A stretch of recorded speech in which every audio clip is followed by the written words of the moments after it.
안녕하세요. 지혜의 숲을 거니는 시간입니다. 오늘 우리는 마음이라는 세상에서 가장 가깝고도 동시에 가장 먼 미지의 세계로 짧은 여행을 떠나보려 합니다. 우리의 일상을 지배하고 때로는 우리를 기쁨의 절정으로 때로는 고통의 나락으로 이끄는 이 생각이라는 것의 정체는 과연 무엇일까요? 오늘의 이야기가 당신의 마음에 작은 울림을 준다면 소중한 이들에게도 이 지혜를 공유해 주십시오. 당신의 나눔이 더 많은 이들에게 평온의 빛을 선물할 것입니다. 구독과 좋아요를 통해 저희와 함께 이 지혜의 여정을 계속 이어나가 주신다면 더 없는 기쁨이겠습니다. 경전의 한 구절에 이런 말이 있습니다. 복심이시 도량고로 정관제법하니라. 조금 어려운 한자어지만 그 속에는 깊은 지혜가 담겨 있습니다. 엎드리는 마음이 곧 올바른 수행의 장소이기에 모든 것을 바르게 볼 수 있다는 뜻입니다. 여기서 말하는 엎드린다는 것은 누군가에게 굴복하거나 복종한다는 의미가 아닙니다. 한자를 풀어보면 더욱 흥미롭습니다. 사람인 변에 개견 자가 합쳐진 글자입니다. 마치 충직한 개가 주인 앞에서 자신의 뜻을 내세우지 않고 고요히 엎드려 있듯이 내 안에 끊임없는 주장과 판단, 고집을 잠시 내려놓는 마음의 상태를 의미합니다. 이것이 왜 중요할까요? 바로 이 엎드리는 마음, 즉 나의 선입견과 주장을 내려놓았을 때 비로소 우리는 세상을 바르게 볼 수 있기 때문입니다. 우리가 세상을 보는 방식에는 두 가지가 있습니다. 하나는 눈으로 보는 견이고 다른 하나는 지혜로 보는 관입니다. 견은 단순히 사물의 겉모습을 보는 것입니다. 하지만 관은 현상 너머의 본질을 꿰뚫어 보는 힘입니다. 이런 비유를 들어보겠습니다. 담 너머로 연기가 피어오르고 있습니다. 우리는 담을 넘어가 불을 직접 눈으로 확인하지 않아도 연기를 보고 그곳에 불이 있음을 압니다. 이것이 바로 관의 능력입니다. 눈에 보이지 않는 원인과 결과를 지혜로서 간파하는 것이죠. 옛 이야기에 이런 것이 있습니다. 개에게 흙덩이를 던지면 개는 나라와 떨어진 흙덩이를 쳐다봅니다. 하지만 사람에게 돌을 던지면 사람은 떨어진 돌을 보지 않고 돌을 던진 나를 쳐다봅니다. 개는 눈앞의 결과에만 집중하지만 사람은 그 결과를 만들어낸 원인을 찾으려 합니다. 이처럼 현상의 이면을 꿰뚫어 보는 힘이 바로 지혜의 눈, 관입니다. 하지만 이 지혜의 눈은 나의 완고한 생각에 가려질 때가 많습니다. 한 번은 이런 분이 있었습니다. 남편의 외도를 끊임없이 의심하는 아내였죠. 그녀의 의심은 상상을 초월했습니다. 어느 날 집 앞 골목에 주차된 차의 번호판을 보았습니다. 4자리 숫자의 앞 2자리와 뒤 2자리를 곱하니 자신의 결혼기념일이 나왔다는 겁니다. 이것은 남편의 외도 상대가 보내는 협박의 메시지라고 굳게 믿었습니다. 냉장고를 열면 반찬통의 위치가 미세하게 바뀌어 있고 음식에서 이상한 냄새가 나는 것 같다고 느꼈습니다. 그녀는 그 반찬통을 들고 경찰서로 달려가 독극물 검사를 해달라고 생떼를 썼습니다. 시장에 다녀오면 분명히 닫고 나간 창문이 아주 조금 열려 있는데 이는 누군가 독가스를 주입하기 위한 것이라고 주장했습니다. 결국 경찰이 마지못해 독극물 검사를 해주었지만 당연히 아무것도 나오지 않았습니다. 경찰이 어머님, 아무 결과도 나오지 않았습니다. 혹시 조금 지나친 상상이 아닐까요? 라고 조심스럽게 묻자 그녀는 눈을 번뜩이며 이렇게 외쳤습니다. 당신도 내 남편한테 돈을 받았구나. 여러분, 이 여인의 마음을 어떻게 바꿀 수 있을까요? 그녀의 머릿속에서는 남편의 외도가 너무나 명백한 사실이 되어버렸습니다. 그 어떤 증거도 논리도 그녀의 견고한 믿음의 성을 무너뜨릴 수 없었습니다. 이야기가 그저 특별한 한 사람의 이야기일까요? 어쩌면 우리 역시 각자 자신만의 자동차 번호판을 만들고 세상이 이러이러하다는 견고한 믿음의 성을 쌓은 채 살아가고 있지는 않을까요? 내가 가진 생각의 필터를 통해 세상을 바라보면서 그것이 세상의 진짜 모습이라고 착각하며 살아갑니다. 마치 손전등이 앞만 비출 뿐 손전등 자신을 비추지 못하는 것처럼 말입니다. 우리는 흔히 나라는 주체가 있고 이 나가 생각이라는 행위를 한다고 믿습니다. 내가 슬픈 생각을 한다. 내가 기쁜 생각을 한다처럼 말이죠. 하지만 불교 심리학에서는 놀라운 통찰을 제시합니다. 내가 생각을 하는 것이 아니라 생각이 곧 나라는 것입니다. 이게 무슨 뜻일까요? 여러분이 깊은 잠에 빠졌을 때를 생각해 보십시오. 아무런 생각도 꿈도 없는 깊은 잠 속에서 나는 어디에 있습니까? 내가 잠을 잘 자고 있구나라고 인식하는 나는 존재하지 않습니다. 생각이 사라지면 나라는 존재감 역시 함께 사라집니다. 슬픈 생각이 일어나면 슬픈 나가 만들어지고 화나는 생각이 일어나면 화나는 나가 창조됩니다. 즉, 우리는 고정불변에 나가 있어서 생각을 하는 것이 아니라 일어나는 생각의 내용에 따라 매 순간 다른 나로 변화하며 존재할 뿐입니다. 이것이 바로 불교의 핵심 가르침 중 하나인 무아, 즉 나라고 할 만한 고정된 실체는 없다는 진실입니다. 우리가 평생 나라고 믿고 살아온 것은 사실은 실체 없는 생각의 파편들이 잠시 모여 만들어낸 허상과도 같습니다. 그렇다면 이 생각의 정체는 도대체 무엇일까요? 이 세상에 존재한다고 말할 수 있는 것들은 몇 가지 특징을 가집니다. 색깔이 있고 소리가 있으며 냄새와 맛, 그리고 만져지는 감촉이 있습니다. 이것을 불교에서는 색, 성, 향, 미, 촉이라고 합니다. 자, 여러분의 생각을 한번 살펴봅시다. 지금 여러분이 하는 그 생각은 어떤 색깔입니까? 어떤 소리를 냅니까? 만져지기라도 합니까? 놀랍게도 생각은 이 세상에 있다고 말하는 그 어떤 물질적 속성도 가지고 있지 않습니다. 붉은색을 생각한다고 해서 내 생각이 붉어지는 것은 아닙니다. 분명히 느껴지기는 하는데 물질적인 실체는 없습니다. 존재의 기준으로는 없다고 해야 마땅하지만 지금 이 순간에도 우리는 분명히 생각을 하며 그 작용을 느끼고 있습니다.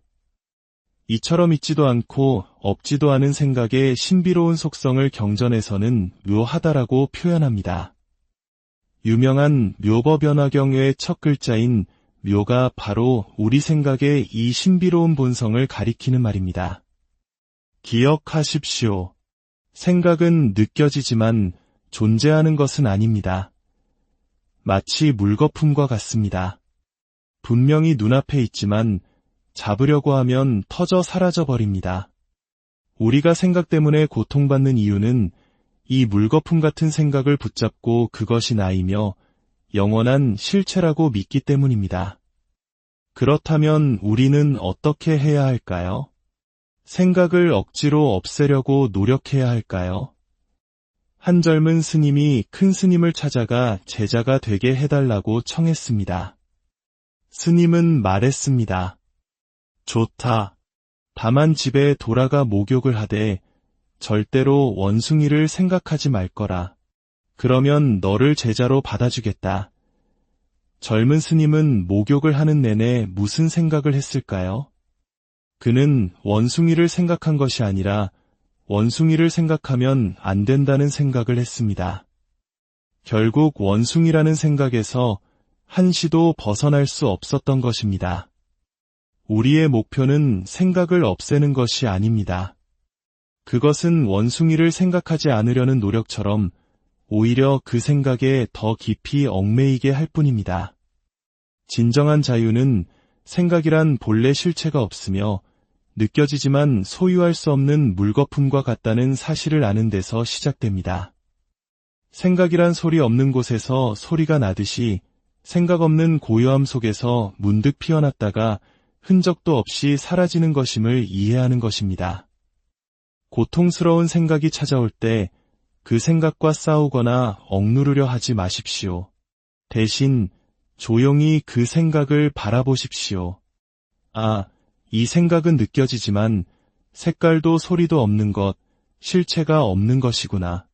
잠시 일어났다 사라지는 구름과도 같구나. 이렇게 생각의 무게를 덜어내는 것, 이것이 바로 우리를 모든 괴로움에서 자유롭게 하는 지혜의 시작입니다. 오늘 당신의 마음속을 스쳐 지나가는 수많은 생각들을 그저 고요히 바라보는 시간을 가져보는 것은 어떨까요? 그 속에서 진정한 평온을 발견하게. 안녕하세요. 지혜의 숲을 거니는 시간입니다. 오늘 우리는 마음이라는 세상에서 가장 가깝고도 동시에 가장 먼 미지의 세계로 짧은 여행을 떠나보려 합니다. 우리의 일상을 지배하고 때로는 우리를 기쁨의 절정으로, 때로는 고통의 나락으로 이끄는 이 생각이라는 것의 정체는 과연 무엇일까요? 오늘의 이야기가 당신의 마음에 작은 울림을 준다면 소중한 이들에게도 이 지혜를 공유해 주십시오. 당신의 나눔이 더 많은 이들에게 평온의 빛을 선물할 것입니다. 구독과 좋아요를 통해 저희와 함께 이 지혜의 여정을 계속 이어나가 주신다면 더 없는 기쁨이겠습니다. 경전의 한 구절에 이런 말이 있습니다. 복심이시 도량고로 정관제법하니라. 조금 어려운 한자어지만 그 속에는 깊은 지혜가 담겨 있습니다. 엎드리는 마음이 곧 올바른 수행의 장소이기에 모든 것을 바르게 볼 수 있다는 뜻입니다. 여기서 말하는 엎드린다는 것은 누군가에게 굴복하거나 복종한다는 의미가 아닙니다. 한자를 풀어보면 더욱 흥미롭습니다. 사람인 변에 개견 자가 합쳐진 글자입니다. 마치 충직한 개가 주인 앞에서 자신의 뜻을 내세우지 않고 고요히 엎드려 있듯이 내 안에 끊임없는 주장과 판단, 고집을 잠시 내려놓는 마음의 상태를 의미합니다. 이것이 왜 중요할까요? 바로 이 엎드리는 마음, 즉 나의 선입견과 주장을 내려놓았을 때 비로소 우리는 세상을 바르게 볼 수 있기 때문입니다. 우리가 세상을 보는 방식에는 두 가지가 있습니다. 하나는 눈으로 보는 견이고 다른 하나는 지혜로 보는 관입니다. 견은 단순히 사물의 겉모습을 보는 것입니다. 하지만 관은 현상 너머의 본질을 꿰뚫어 보는 힘입니다. 이런 비유를 들어보겠습니다. 담 너머로 연기가 피어오르고 있습니다. 우리는 담을 넘어가 불을 직접 눈으로 확인하지 않아도 연기를 보고 그곳에 불이 있음을 압니다. 이것이 바로 관의 능력입니다. 눈에 보이지 않는 원인과 결과를 지혜로서 간파하는 것이죠. 옛 이야기에 이런 것이 있습니다. 개에게 흙덩이를 던지면 개는 날아와 떨어진 흙덩이를 쳐다봅니다. 하지만 사람에게 돌을 던지면 사람은 떨어진 돌을 보지 않고 돌을 던진 나를 쳐다봅니다. 개는 눈앞의 결과에만 집중하지만 사람은 그 결과를 만들어낸 원인을 찾으려 합니다. 이처럼 현상의 이면을 꿰뚫어 보는 힘이 바로 지혜의 눈, 관입니다. 하지만 이 지혜의 눈은 나의 완고한 생각에 가려질 때가 많습니다.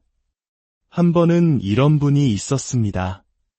남편의 외도를 끊임없이 의심하는 아내였죠.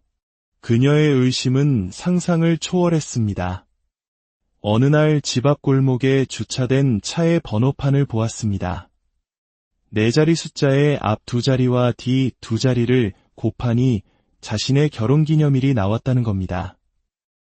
이것은 남편의 외도 상대가 보내는 협박의 메시지라고 굳게 믿었습니다. 냉장고를 열면 반찬통의 위치가 미세하게 바뀌어 있고 음식에서 이상한 냄새가 나는 것 같다고 느꼈습니다. 그녀는 그 반찬통을 들고 경찰서로 달려가 독극물 검사를 해달라고 생떼를 썼습니다. 시장에 다녀오면 분명히 닫고 나간 창문이 아주 조금 열려 있는데 이는 누군가 독가스를 주입하기 위한 것이라고 주장했습니다. 결국 경찰이 마지못해 독극물 검사를 해주었지만 당연히 아무것도 나오지 않았습니다. 경찰이 어머님, 아무 결과도 나오지 않았습니다. 혹시 조금 지나친 상상이 아닐까요? 라고 조심스럽게 묻자 그녀는 눈을 번뜩이며 이렇게 외쳤습니다. 당신도 내 남편한테 돈을 받았구나. 여러분, 이 여인의 마음을 어떻게 바꿀 수 있을까요? 그녀의 머릿속에서는 남편의 외도가 너무나 명백한 사실이 되어버렸습니다. 그 어떤 증거도 논리도 그녀의 견고한 믿음의 성을 무너뜨릴 수 없었습니다. 이야기가 그저 특별한 한 사람의 이야기일까요? 어쩌면 우리 역시 각자 자신만의 자동차 번호판을 만들고 세상이 이러이러하다는 견고한 믿음의 성을 쌓은 채 살아가고 있지는 않을까요? 내가 가진 생각의 필터를 통해 세상을 바라보면서 그것이 세상의 진짜 모습이라고 착각하며 살아갑니다. 마치 손전등이 앞만 비출 뿐 손전등 자신을 비추지 못하는 것처럼 말입니다. 우리는 흔히 나라는 주체가 있고 이 나가 생각이라는 행위를 한다고 믿습니다. 내가 슬픈 생각을 한다. 내가 기쁜 생각을 한다처럼 말이죠. 하지만 불교 심리학에서는 놀라운 통찰을 제시합니다. 내가 생각을 하는 것이 아니라 생각이 곧 나라는 것입니다. 이게 무슨 뜻일까요? 여러분이 깊은 잠에 빠졌을 때를 생각해 보십시오. 아무런 생각도 꿈도 없는 깊은 잠 속에서 나는 어디에 있습니까? 내가 잠을 잘 자고 있구나라고 인식하는 나는 존재하지 않습니다. 생각이 사라지면 나라는 존재감 역시 함께 사라집니다. 슬픈 생각이 일어나면 슬픈 나가 만들어지고 화나는 생각이 일어나면 화나는 나가 창조됩니다. 즉, 우리는 고정불변에 나가 있어서 생각을 하는 것이 아니라 일어나는 생각의 내용에 따라 매 순간 다른 나로 변화하며 존재할 뿐입니다. 이것이 바로 불교의 핵심 가르침 중 하나인 무아, 즉 나라고 할 만한 고정된 실체는 없다는 진실입니다. 우리가 평생 나라고 믿고 살아온 것은 사실은 실체 없는 생각의 파편들이 잠시 모여 만들어낸 허상과도 같습니다. 그렇다면 이 생각의 정체는 도대체 무엇일까요? 이 세상에 존재한다고 말할 수 있는 것들은 몇 가지 특징을 가집니다.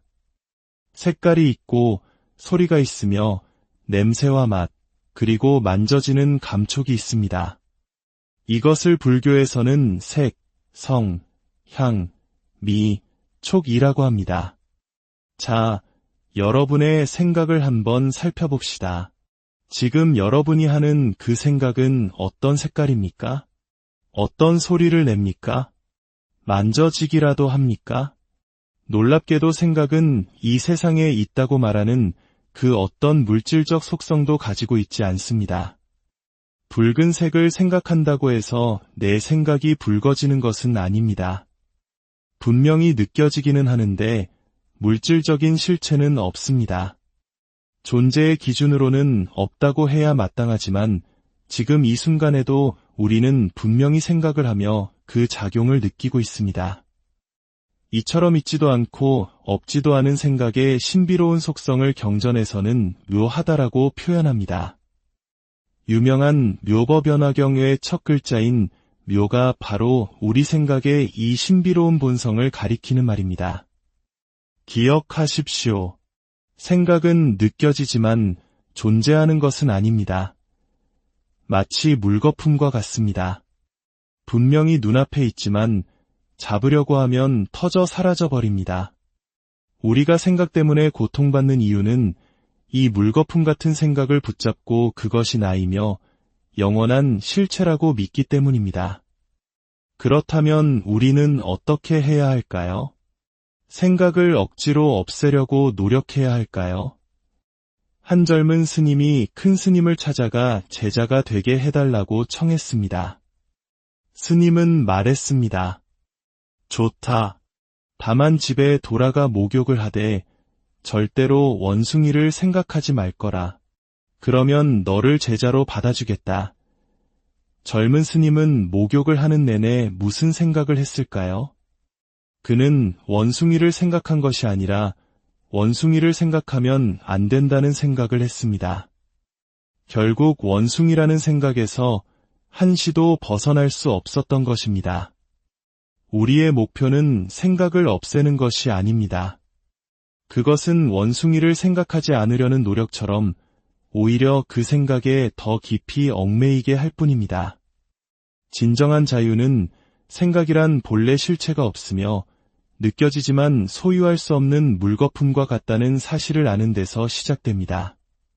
생각이란 소리 없는 곳에서 소리가 나듯이 생각 없는 고요함 속에서 문득 피어났다가 흔적도 없이 사라지는 것임을 이해하는 것입니다. 고통스러운 생각이 찾아올 때 그 생각과 싸우거나 억누르려 하지 마십시오. 대신 조용히 그 생각을 바라보십시오. 아, 이 생각은 느껴지지만 색깔도 소리도 없는 것, 실체가 없는 것이구나. 잠시 일어났다 사라지는 구름과도 같구나. 이렇게 생각의 무게를 덜어내는 것, 이것이 바로 우리를 모든 괴로움에서 자유롭게 하는 지혜의 시작입니다. 오늘 당신의 마음속을 스쳐 지나가는 수많은 생각들을 그저 고요히 바라보는 시간을 가져보는 것은 어떨까요? 그 속에서 진정한 평온을 발견하게. 안녕하세요. 지혜의 숲을 거니는 시간입니다. 오늘 우리는 마음이라는 세상에서 가장 가깝고도 동시에 가장 먼 미지의 세계로 짧은 여행을 떠나보려 합니다. 우리의 일상을 지배하고 때로는 우리를 기쁨의 절정으로, 때로는 고통의 나락으로 이끄는 이 생각이라는 것의 정체는 과연 무엇일까요? 오늘의 이야기가 당신의 마음에 작은 울림을 준다면 소중한 이들에게도 이 지혜를 공유해 주십시오. 당신의 나눔이 더 많은 이들에게 평온의 빛을 선물할 것입니다. 구독과 좋아요를 통해 저희와 함께 이 지혜의 여정을 계속 이어나가 주신다면 더 없는 기쁨이겠습니다. 경전의 한 구절에 이런 말이 있습니다. 복심이시 도량고로 정관제법하니라. 조금 어려운 한자어지만 그 속에는 깊은 지혜가 담겨 있습니다. 엎드리는 마음이 곧 올바른 수행의 장소이기에 모든 것을 바르게 볼 수 있다는 뜻입니다. 여기서 말하는 엎드린다는 것은 누군가에게 굴복하거나 복종한다는 의미가 아닙니다. 한자를 풀어보면 더욱 흥미롭습니다. 사람인 변에 개견 자가 합쳐진 글자입니다. 마치 충직한 개가 주인 앞에서 자신의 뜻을 내세우지 않고 고요히 엎드려 있듯이 내 안에 끊임없는 주장과 판단, 고집을 잠시 내려놓는 마음의 상태를 의미합니다. 이것이 왜 중요할까요? 바로 이 엎드리는 마음, 즉 나의 선입견과 주장을 내려놓았을 때 비로소 우리는 세상을 바르게 볼 수 있기 때문입니다. 우리가 세상을 보는 방식에는 두 가지가 있습니다. 하나는 눈으로 보는 견이고 다른 하나는 지혜로 보는 관입니다. 견은 단순히 사물의 겉모습을 보는 것입니다. 하지만 관은 현상 너머의 본질을 꿰뚫어 보는 힘입니다. 이런 비유를 들어보겠습니다. 담 너머로 연기가 피어오르고 있습니다. 우리는 담을 넘어가 불을 직접 눈으로 확인하지 않아도 연기를 보고 그곳에 불이 있음을 압니다. 이것이 바로 관의 능력입니다. 눈에 보이지 않는 원인과 결과를 지혜로서 간파하는 것이죠. 옛 이야기에 이런 것이 있습니다. 개에게 흙덩이를 던지면 개는 날아와 떨어진 흙덩이를 쳐다봅니다. 하지만 사람에게 돌을 던지면 사람은 떨어진 돌을 보지 않고 돌을 던진 나를 쳐다봅니다. 개는 눈앞의 결과에만 집중하지만 사람은 그 결과를 만들어낸 원인을 찾으려 합니다. 이처럼 현상의 이면을 꿰뚫어 보는 힘이 바로 지혜의 눈, 관입니다. 하지만 이 지혜의 눈은 나의 완고한 생각에 가려질 때가 많습니다. 한 번은 이런 분이 있었습니다. 남편의 외도를 끊임없이 의심하는 아내였죠. 그녀의 의심은 상상을 초월했습니다. 어느 날 집 앞 골목에 주차된 차의 번호판을 보았습니다. 4자리 숫자의 앞 2자리와 뒤 2자리를 곱하니 자신의 결혼기념일이 나왔다는 겁니다. 이것은 남편의 외도 상대가 보내는 협박의 메시지라고 굳게 믿었습니다.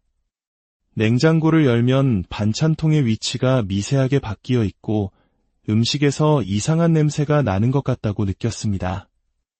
그녀는 그 반찬통을 들고 경찰서로 달려가 독극물 검사를 해달라고 생떼를 썼습니다. 시장에 다녀오면 분명히 닫고 나간 창문이 아주 조금 열려 있는데 이는 누군가 독가스를 주입하기 위한 것이라고 주장했습니다. 결국 경찰이 마지못해 독극물 검사를 해주었지만 당연히 아무것도 나오지 않았습니다. 경찰이 어머님, 아무 결과도 나오지 않았습니다. 혹시 조금 지나친 상상이 아닐까요? 라고 조심스럽게 묻자 그녀는 눈을 번뜩이며 이렇게 외쳤습니다. 당신도 내 남편한테 돈을 받았구나. 여러분, 이 여인의 마음을 어떻게 바꿀 수 있을까요? 그녀의 머릿속에서는 남편의 외도가 너무나 명백한 사실이 되어버렸습니다. 그 어떤 증거도 논리도 그녀의 견고한 믿음의 성을 무너뜨릴 수 없었습니다. 이야기가 그저 특별한 한 사람의 이야기일까요? 어쩌면 우리 역시 각자 자신만의 자동차 번호판을 만들고 세상이 이러이러하다는 견고한 믿음의 성을 쌓은 채 살아가고 있지는 않을까요? 내가 가진 생각의 필터를 통해 세상을 바라보면서 그것이 세상의 진짜 모습이라고 착각하며 살아갑니다. 마치 손전등이 앞만 비출 뿐 손전등 자신을 비추지 못하는 것처럼 말입니다. 우리는 흔히 나라는 주체가 있고 이 나가 생각이라는 행위를 한다고 믿습니다. 내가 슬픈 생각을 한다. 내가 기쁜 생각을 한다처럼 말이죠. 하지만 불교 심리학에서는 놀라운 통찰을 제시합니다. 내가 생각을 하는 것이 아니라 생각이 곧 나라는 것입니다. 이게 무슨 뜻일까요? 여러분이 깊은 잠에 빠졌을 때를 생각해 보십시오. 아무런 생각도 꿈도 없는 깊은 잠 속에서 나는 어디에 있습니까? 내가 잠을 잘 자고 있구나라고 인식하는 나는 존재하지 않습니다. 생각이 사라지면 나라는 존재감 역시 함께 사라집니다. 슬픈 생각이 일어나면 슬픈 나가 만들어지고 화나는 생각이 일어나면 화나는 나가 창조됩니다. 즉, 우리는 고정불변에 나가 있어서 생각을 하는 것이 아니라 일어나는 생각의 내용에 따라 매 순간 다른 나로 변화하며 존재할 뿐입니다. 이것이 바로 불교의 핵심 가르침 중 하나인 무아, 즉 나라고 할 만한 고정된 실체는 없다는 진실입니다. 우리가 평생 나라고 믿고 살아온 것은 사실은 실체 없는 생각의 파편들이 잠시 모여 만들어낸 허상과도 같습니다. 그렇다면 이 생각의 정체는 도대체 무엇일까요? 이 세상에 존재한다고 말할 수 있는 것들은 몇 가지 특징을 가집니다. 색깔이 있고 소리가 있으며 냄새와 맛, 그리고 만져지는 감촉이 있습니다. 이것을 불교에서는 색, 성, 향, 미, 촉이라고 합니다. 자, 여러분의 생각을 한번 살펴봅시다. 지금 여러분이 하는 그 생각은 어떤 색깔입니까? 어떤 소리를 냅니까? 만져지기라도 합니까? 놀랍게도 생각은 이 세상에 있다고 말하는 그 어떤 물질적 속성도 가지고 있지 않습니다. 붉은색을 생각한다고 해서 내 생각이 붉어지는 것은 아닙니다. 분명히 느껴지기는 하는데 물질적인 실체는 없습니다. 존재의 기준으로는 없다고 해야 마땅하지만 지금 이 순간에도 우리는 분명히 생각을 하며 그 작용을 느끼고 있습니다. 이처럼 있지도 않고 없지도 않은 생각의 신비로운 속성을 경전에서는 묘하다라고 표현합니다. 유명한 묘법연화경의 첫 글자인 묘가 바로 우리 생각의 이 신비로운 본성을 가리키는 말입니다. 기억하십시오. 생각은 느껴지지만 존재하는 것은 아닙니다. 마치 물거품과 같습니다. 분명히 눈앞에 있지만 잡으려고 하면 터져 사라져 버립니다. 우리가 생각 때문에 고통받는 이유는 이 물거품 같은 생각을 붙잡고 그것이 나이며 영원한 실체라고 믿기 때문입니다. 그렇다면 우리는 어떻게 해야 할까요? 생각을 억지로 없애려고 노력해야 할까요? 한 젊은 스님이 큰 스님을 찾아가 제자가 되게 해달라고 청했습니다. 스님은 말했습니다. 좋다.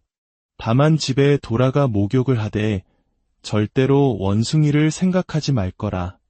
그러면 너를 제자로 받아주겠다. 젊은 스님은 목욕을 하는 내내 무슨 생각을 했을까요? 그는 원숭이를 생각한 것이 아니라 원숭이를 생각하면 안 된다는 생각을 했습니다. 결국 원숭이라는 생각에서 한시도 벗어날 수 없었던 것입니다. 우리의 목표는 생각을 없애는 것이 아닙니다. 그것은 원숭이를 생각하지 않으려는 노력처럼 오히려 그 생각에 더 깊이 얽매이게 할 뿐입니다. 진정한 자유는 생각이란 본래 실체가 없으며 느껴지지만 소유할 수 없는 물거품과 같다는 사실을 아는 데서 시작됩니다. 생각이란 소리 없는 곳에서 소리가 나듯이 생각 없는 고요함 속에서 문득 피어났다가 흔적도 없이 사라지는 것임을 이해하는 것입니다. 고통스러운 생각이 찾아올 때 그 생각과 싸우거나 억누르려 하지 마십시오. 대신 조용히 그 생각을 바라보십시오. 아, 이 생각은 느껴지지만 색깔도 소리도 없는 것, 실체가 없는 것이구나. 잠시 일어났다 사라지는 구름과도 같구나. 이렇게 생각의 무게를 덜어내는 것, 이것이 바로 우리를 모든 괴로움에서 자유롭게 하는 지혜의 시작입니다. 오늘 당신의 마음속을 스쳐 지나가는 수많은 생각들을 그저 고요히 바라보는 시간을 가져보는 것은 어떨까요? 그 속에서 진정한 평온을 발견하게. 안녕하세요. 지혜의 숲을 거니는 시간입니다. 오늘 우리는 마음이라는 세상에서 가장 가깝고도 동시에 가장 먼 미지의 세계로 짧은 여행을 떠나보려 합니다. 우리의 일상을 지배하고 때로는 우리를 기쁨의 절정으로, 때로는 고통의 나락으로 이끄는 이 생각이라는 것의 정체는 과연 무엇일까요? 오늘의 이야기가 당신의 마음에 작은 울림을 준다면 소중한 이들에게도 이 지혜를 공유해 주십시오. 당신의 나눔이 더 많은 이들에게 평온의 빛을 선물할 것입니다. 구독과 좋아요를 통해 저희와 함께 이 지혜의 여정을 계속 이어나가 주신다면 더 없는 기쁨이겠습니다. 경전의 한 구절에 이런 말이 있습니다. 복심이시 도량고로 정관제법하니라. 조금 어려운 한자어지만 그 속에는 깊은 지혜가 담겨 있습니다. 엎드리는 마음이 곧 올바른 수행의 장소이기에 모든 것을 바르게 볼 수 있다는 뜻입니다.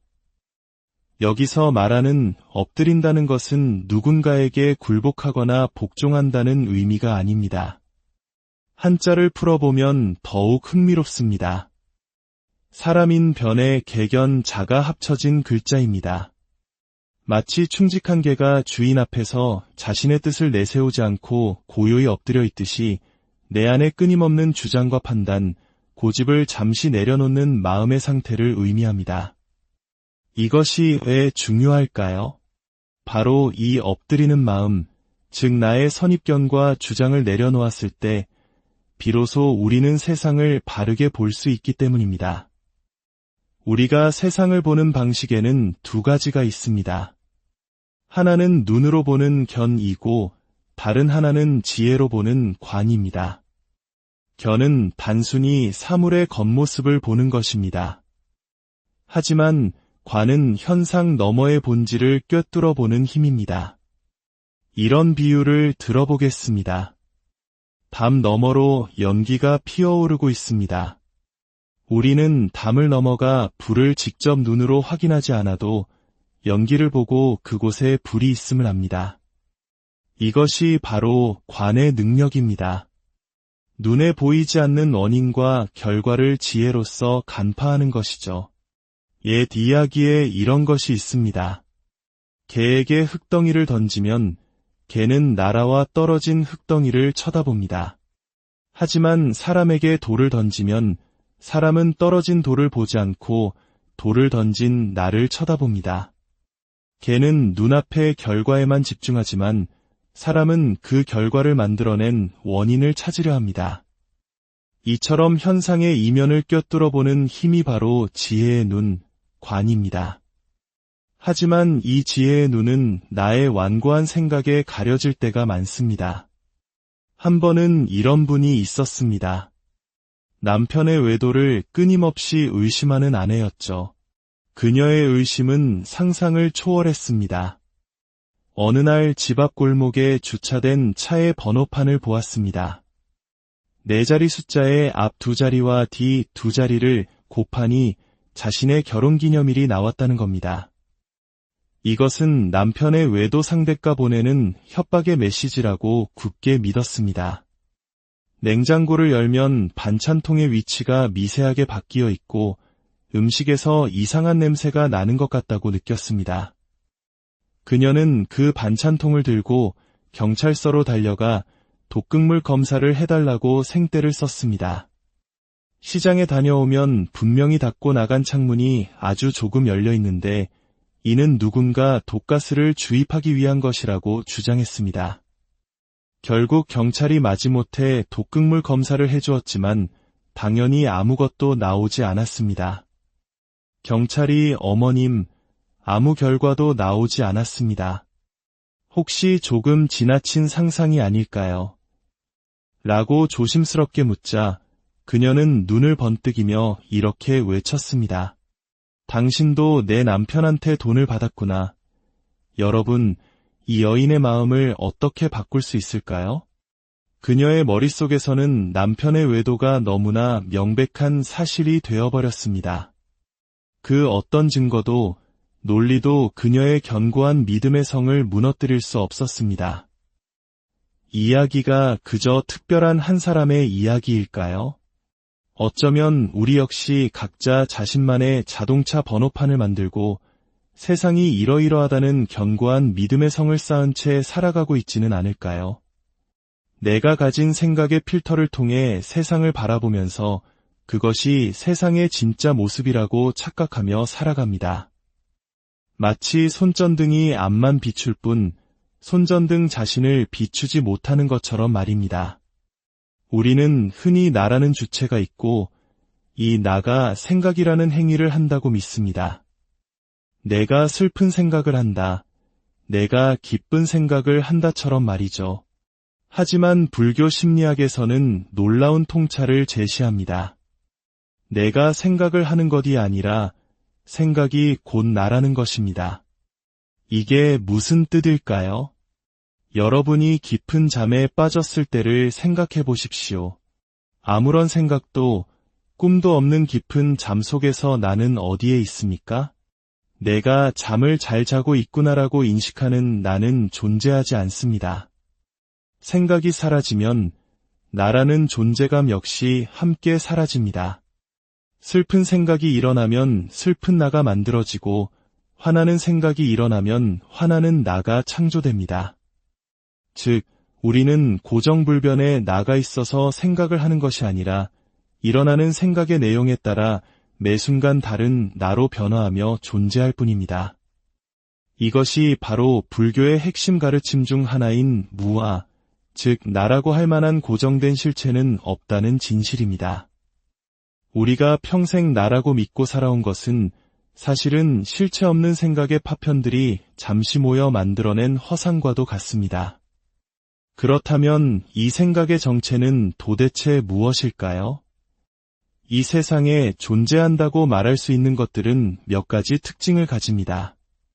색깔이 있고 소리가 있으며 냄새와 맛, 그리고 만져지는 감촉이 있습니다.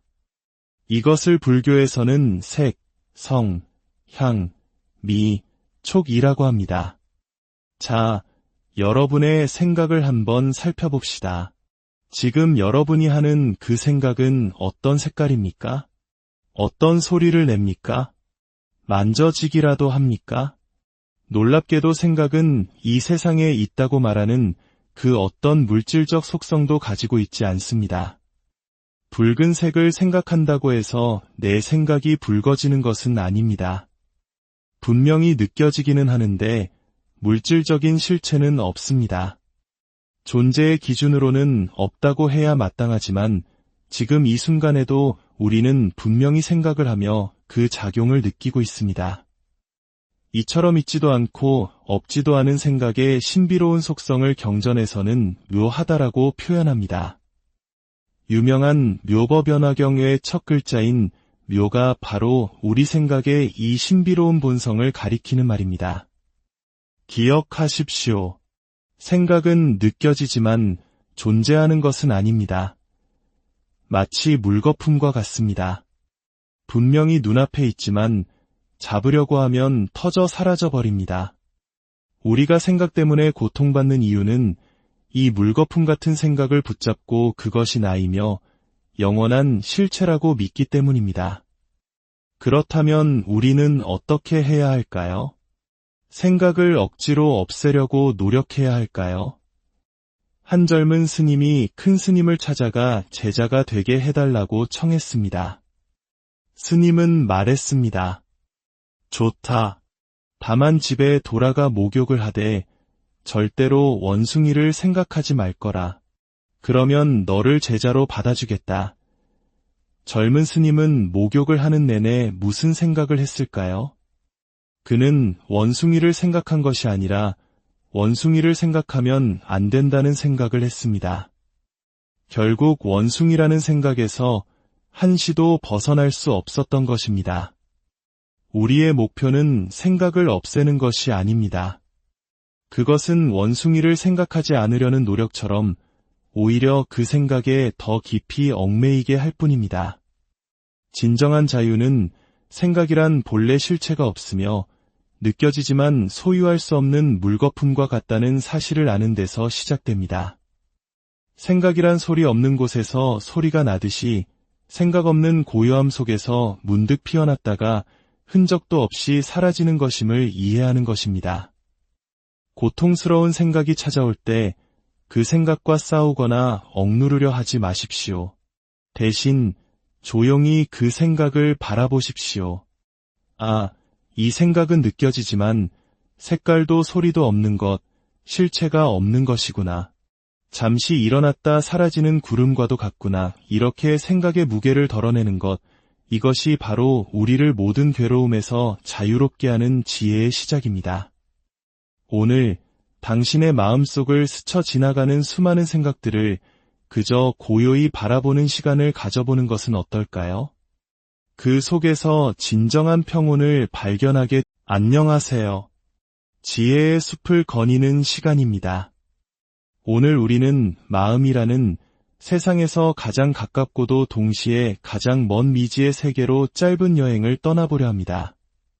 우리의 일상을 지배하고 때로는 우리를 기쁨의 절정으로 때로는 고통의 나락으로 이끄는 이 생각이라는 것의 정체는 과연 무엇일까요? 오늘의 이야기가 당신의 마음에 작은 울림을 준다면 소중한 이들에게도 이 지혜를 공유해 주십시오. 당신의 나눔이 더 많은 이들에게 평온의 빛을 선물할 것입니다. 구독과 좋아요를 통해 저희와 함께 이 지혜의 여정을 계속 이어나가 주신다면 더 없는 기쁨이겠습니다. 경전의 한 구절에 이런 말이 있습니다. 복심이시 도량고로 정관제법하니라. 조금 어려운 한자어지만 그 속에는 깊은 지혜가 담겨 있습니다. 엎드리는 마음이 곧 올바른 수행의 장소이기에 모든 것을 바르게 볼 수 있다는 뜻입니다. 여기서 말하는 엎드린다는 것은 누군가에게 굴복하거나 복종한다는 의미가 아닙니다. 한자를 풀어보면 더욱 흥미롭습니다. 사람인 변의 개견 자가 합쳐진 글자입니다.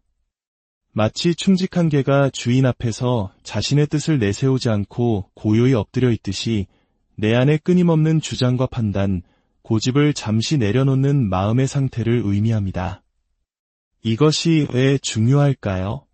바로 이 엎드리는 마음, 즉 나의 선입견과 주장을 내려놓았을 때 비로소 우리는 세상을 바르게 볼 수 있기 때문입니다.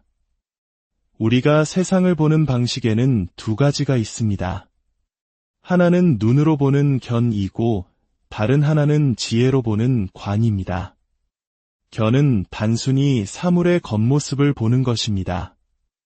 하지만 관은 현상 너머의 본질을 꿰뚫어 보는 힘입니다. 이런 비유를 들어보겠습니다.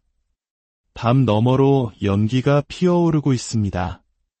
우리는 담을 넘어가 불을 직접 눈으로 확인하지 않아도 연기를 보고 그곳에 불이 있음을 압니다.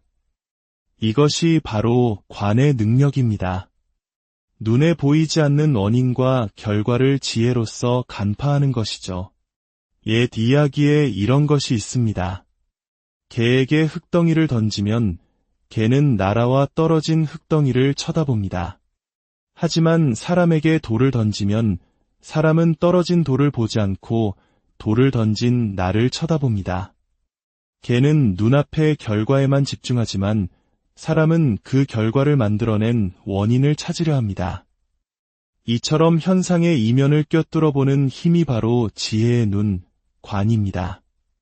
하지만 이 지혜의 눈은 나의 완고한 생각에 가려질 때가 많습니다. 한 번은 이런 분이 있었습니다. 남편의 외도를 끊임없이 의심하는 아내였죠. 그녀의 의심은 상상을 초월했습니다. 어느 날 집 앞 골목에 주차된 차의 번호판을 보았습니다. 4자리 숫자의 앞 2자리와 뒤 2자리를 곱하니 자신의 결혼기념일이 나왔다는 겁니다. 이것은 남편의 외도 상대가 보내는 협박의 메시지라고 굳게 믿었습니다. 냉장고를 열면 반찬통의 위치가 미세하게 바뀌어 있고 음식에서 이상한 냄새가 나는 것 같다고 느꼈습니다.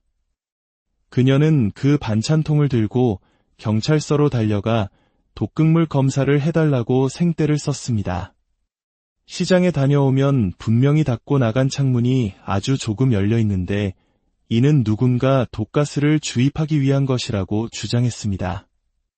결국 경찰이 마지못해 독극물 검사를 해주었지만 당연히 아무것도 나오지 않았습니다. 경찰이 어머님, 아무 결과도 나오지 않았습니다. 혹시 조금 지나친 상상이 아닐까요?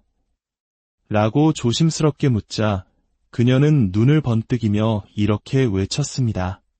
당신도 내 남편한테 돈을 받았구나. 여러분, 이 여인의 마음을 어떻게 바꿀 수 있을까요?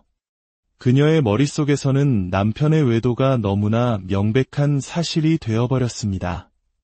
그 어떤 증거도 논리도 그녀의 견고한 믿음의 성을 무너뜨릴 수 없었습니다. 이야기가 그저 특별한 한 사람의 이야기일까요? 어쩌면 우리 역시 각자 자신만의 자동차 번호판을 만들고 세상이 이러이러하다는 견고한 믿음의 성을 쌓은 채 살아가고 있지는 않을까요? 내가 가진 생각의 필터를 통해 세상을 바라보면서 그것이 세상의 진짜 모습이라고 착각하며 살아갑니다.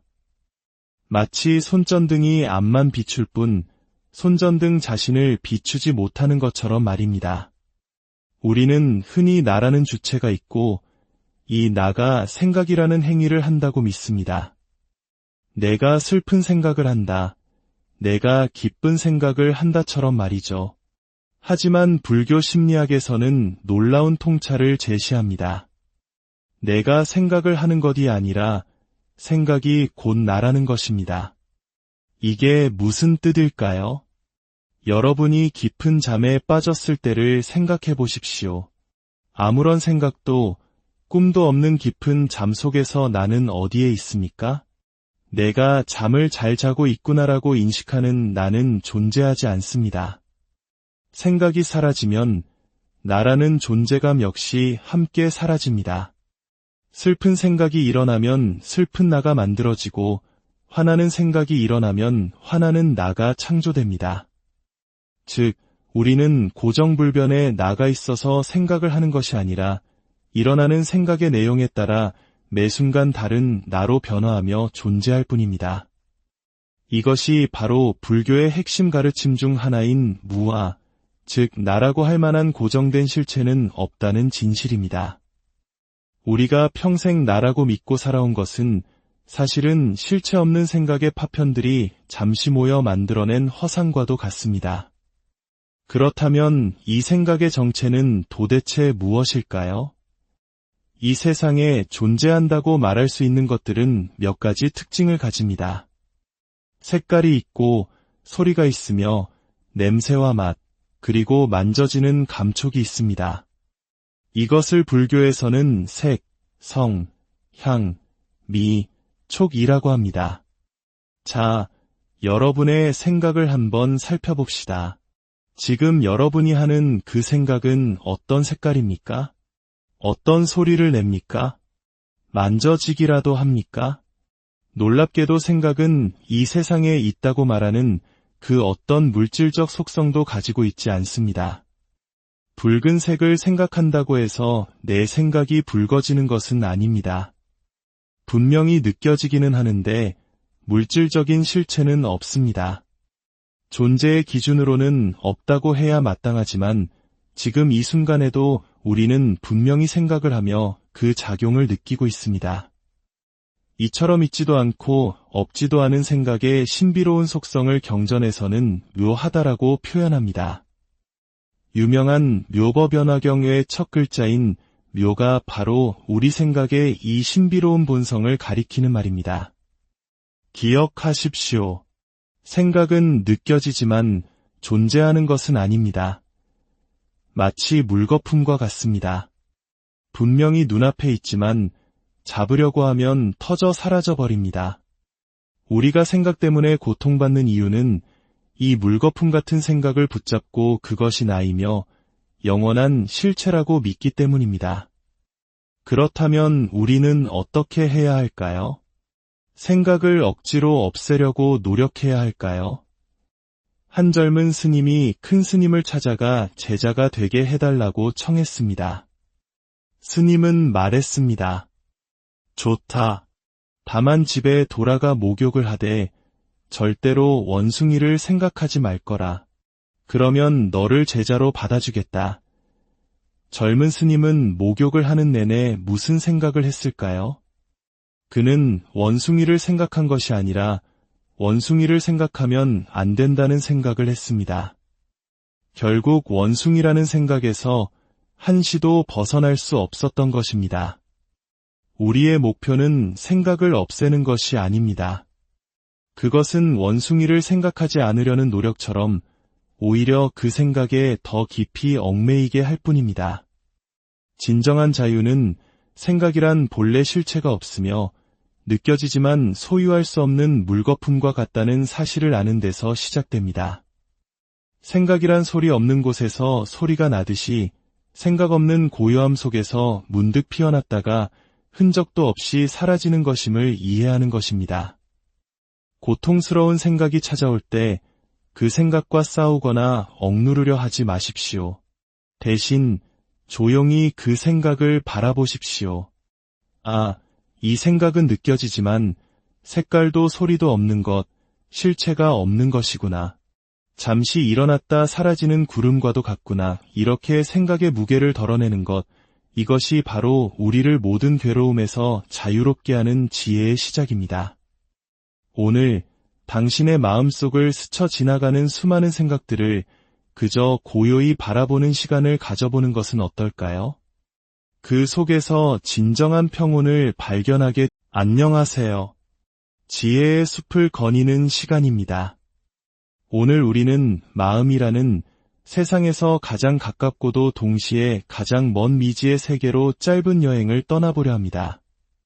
우리의 일상을 지배하고 때로는 우리를 기쁨의 절정으로 때로는 고통의 나락으로 이끄는 이 생각이라는 것의 정체는 과연 무엇일까요?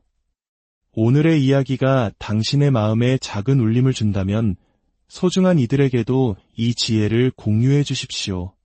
당신의 나눔이 더 많은 이들에게 평온의 빛을 선물할 것입니다. 구독과 좋아요를 통해 저희와 함께 이 지혜의 여정을 계속 이어나가 주신다면 더 없는 기쁨이겠습니다. 경전의 한 구절에 이런 말이 있습니다. 복심이시 도량고로 정관제법하니라. 조금 어려운 한자어지만 그 속에는 깊은 지혜가 담겨 있습니다. 엎드리는 마음이 곧 올바른 수행의 장소이기에 모든 것을 바르게 볼 수 있다는 뜻입니다. 여기서 말하는 엎드린다는 것은 누군가에게 굴복하거나 복종한다는 의미가 아닙니다. 한자를 풀어보면 더욱 흥미롭습니다. 사람인 변에 개견 자가 합쳐진 글자입니다. 마치 충직한 개가 주인 앞에서 자신의 뜻을 내세우지 않고 고요히 엎드려 있듯이 내 안에 끊임없는 주장과 판단, 고집을 잠시 내려놓는 마음의 상태를 의미합니다. 이것이 왜 중요할까요? 바로 이 엎드리는 마음, 즉 나의 선입견과 주장을 내려놓았을 때 비로소 우리는 세상을 바르게 볼 수 있기 때문입니다. 우리가 세상을 보는 방식에는 두 가지가 있습니다. 하나는 눈으로 보는 견이고 다른 하나는 지혜로 보는 관입니다. 견은 단순히 사물의 겉모습을 보는 것입니다. 하지만 관은 현상 너머의 본질을 꿰뚫어 보는 힘입니다. 이런 비유를 들어보겠습니다. 담 너머로 연기가 피어오르고 있습니다. 우리는 담을 넘어가 불을 직접 눈으로 확인하지 않아도 연기를 보고 그곳에 불이 있음을 압니다. 이것이 바로 관의 능력입니다. 눈에 보이지 않는 원인과 결과를 지혜로서 간파하는 것이죠. 옛 이야기에 이런 것이 있습니다. 개에게 흙덩이를 던지면 개는 나라와 떨어진 흙덩이를 쳐다봅니다. 하지만 사람에게 돌을 던지면 사람은 떨어진 돌을 보지 않고 돌을 던진 나를 쳐다봅니다. 개는 눈앞의 결과에만 집중하지만 사람은 그 결과를 만들어낸 원인을 찾으려 합니다. 이처럼 현상의 이면을 꿰뚫어 보는 힘이 바로 지혜의 눈, 관입니다. 하지만 이 지혜의 눈은 나의 완고한 생각에 가려질 때가 많습니다. 한 번은 이런 분이 있었습니다. 남편의 외도를 끊임없이 의심하는 아내였죠. 그녀의 의심은 상상을 초월했습니다. 어느 날 집 앞 골목에 주차된 차의 번호판을 보았습니다. 4자리 숫자의 앞 2자리와 뒤 2자리를 곱하니 자신의 결혼기념일이 나왔다는 겁니다. 이것은 남편의 외도 상대가 보내는 협박의 메시지라고 굳게 믿었습니다.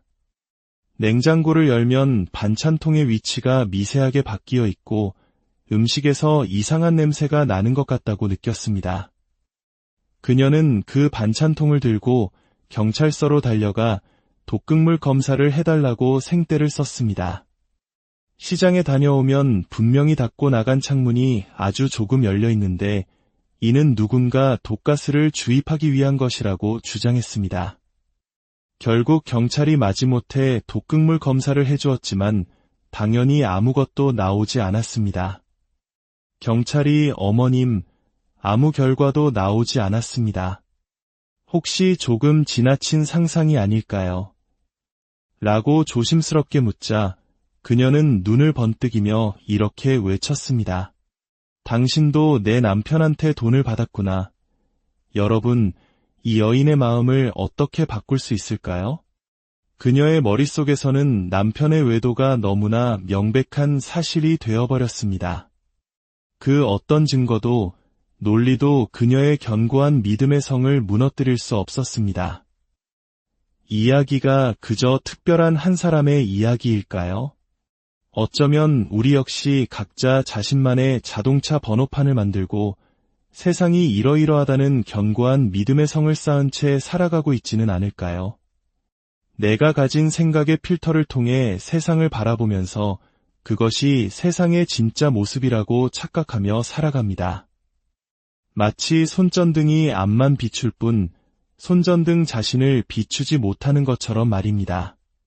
우리는 흔히 나라는 주체가 있고 이 나가 생각이라는 행위를 한다고 믿습니다.